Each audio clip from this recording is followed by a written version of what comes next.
Adakah mereka mampu belajar macam kita?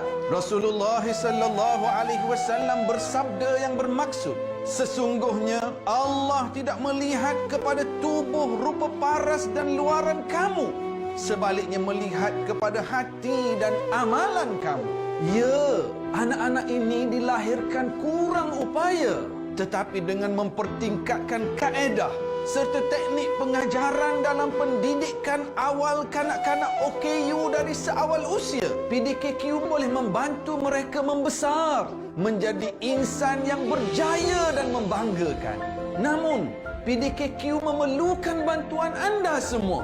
PDKQ dalam proses membina sebuah bangunan baru sebagai pusat pendidikan awal kanak-kanak OKU, agar mereka merasai nikmat ilmu sebagaimana yang kita rasai. Bangunan PDKQ yang baru ini akan dibina dengan spesifikasi khas yang bersesuaian dengan anak-anak OKU dan dilengkapi dengan bilik kelas belajar, bilik speech, bilik terapi cara kerja dan fisioterapi, bilik kelas agama, perpustakaan, bilik komputer, surau, bilik baby, ruang asuhan kanak-kanak dan sebuah van khas untuk memudahkan pergerakan serta sebarang urusan kecemasan. Rasulullah sallallahu alaihi wasallam bersabda yang bermaksud, sesiapa yang melepaskan satu kesusahan seorang mukmin, pasti Allah akan melepaskan daripadanya satu kesusahan pada hari kiamat. Sesiapa yang menjadikan urusan orang lain mudah, pasti Allah akan memudahkan urusannya di dunia dan di akhirat. Bantu mereka dan bantulah demi pendidikan anak-anak istimewa ini. Ayo kita menyumbang kepada pembinaan pusat PDKQ yang baru, di mana apabila siap kelak, ia akan mewujudkan pusat asuhan serta pendidikan intervensi awal menyeluruh yang sedia menerima anak-anak istimewa anda.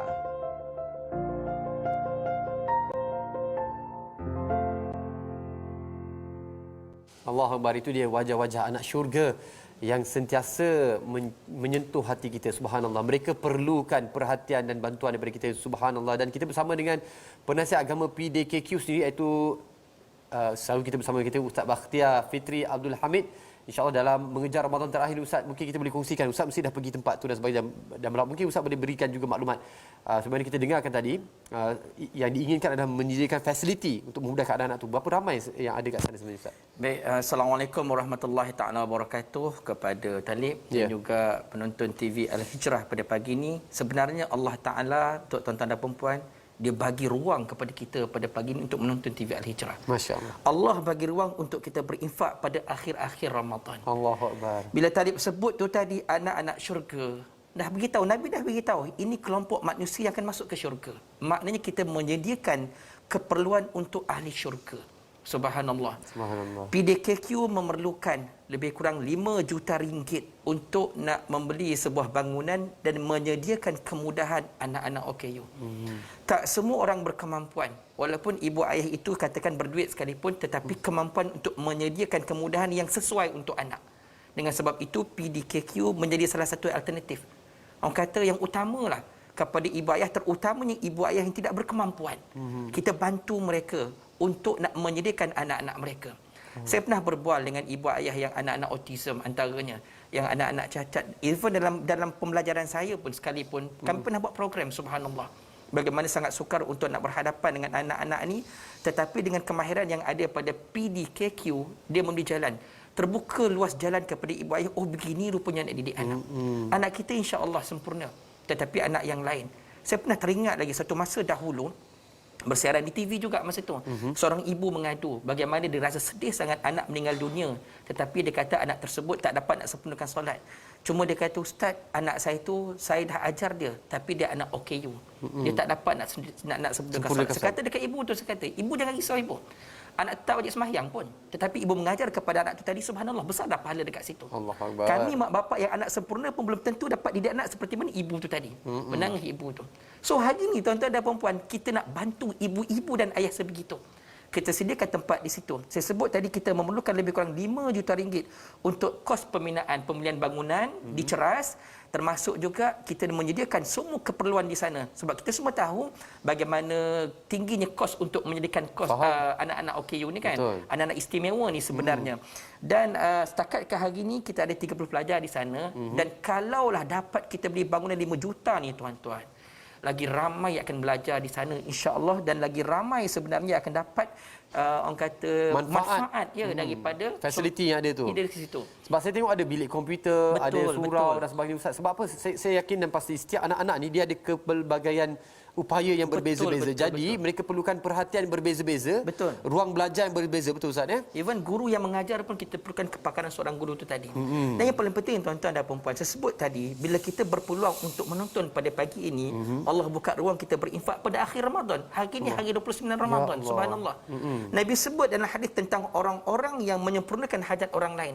Kata Nabi dalam hadis, man qada li akhihi hajatan kuntu lahu waqifan 'inda mizani fa in rajaha wa illa syafa'tulah. Barang siapa menyempurnakan satu hajat saudaranya di dunia, kata Nabi, aku menantinya di Al-Mizan ketika mana timbang pahala dosa manusia. Jika berat timbangan pahala, dia beruntung masuk ke syurga. Jika ringan timbangan pahala, aku beratkan. Untuk siapa Nabi beratkan? Untuk orang yang menyempurnakan hajat orang lain. Kita menyempurnakan hajat anak-anak syurga ni tadi.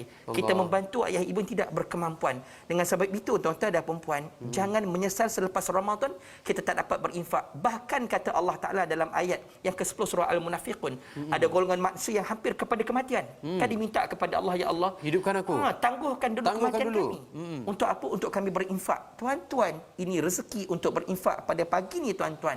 Kalau bayangkan kalau setiap orang berinfak sebanyak RM100, kita cuma memerlukan lebih kurang 5,000 orang untuk berinfak mencukupkan 5 juta ringgit. Saya ingat untuk hari ini insya-Allah tuan-tuan dan puan yang menonton pada pagi ini, nombor akaun ada depan mata kita semua, di depan TV kita.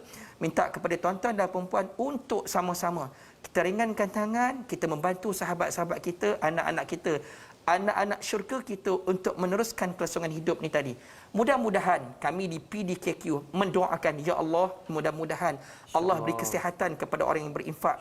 Allah kurniakan kebahagiaan, yang sakit disembuhkan, yang sukar dipermudahkan. Dan mudah-mudahan Allah Ta'ala gantikan infak tuan-tuan dan puan-puan dengan ganjaran yang lebih baik di sisi Allah Subhanahu Wa Ta'ala. Amin ya rabbal alamin. Di dunia dan juga di akhirat, mudah-mudahan insya-Allah. Dan itu dia tadi adalah nombor bank account Pertubuhan Pemulihan dalam Komuniti Q, ya. Anda boleh ambil gambar ni, dan saya minta kerjasama juga pada semua yang menonton ni Ustaz. Barangkali ya bagus mereka juga menyumbang sekarang, ini nombor akaunnya. Anda boleh sekarang ni semua boleh buat online dan sebagainya. Ambil gambar ni dan kongsikan dalam grup WhatsApp anda, dalam IG, Facebook, IG story. Bukan apa, inilah dia senyuman-senyuman anak-anak kita. Pandang mereka dengan seperti melihat anak-anak kita sendiri Ustaz. Betul, dan Ustaz, bagaimana agaknya Ustaz untuk kita terus berkongsi rezeki di penghujung-hujung Ramadan ni Ustaz? Mungkin sekali lagi Ustaz boleh kongsi dengan kami lah sebenarnya apa manfaat dan kelebihannya. Baik, sebenarnya paling tidak pun kan untuk kalau kita dah faham dah, Nabi pernah sebut, diceritakan tentang Nabi berinfak seperti angin yang bertiup. Maknanya kalau kita tengah duduk ni kan, Talib, kita rasa seperti angin tu kan, begitulah Nabi berinfak. Laju. Dengar sahaja, terus pasti Nabi akan bagi. Bayangkan orang datang ke rumah Nabi, tidak pernah lagi orang yang balik dari rumah Nabi tanpa ada apa-apa hadiah. Dengan tangan kosong, tak pernah. Seumpama kita lah, nampak banyak cara banyak, sikit cara sikit kita bagi.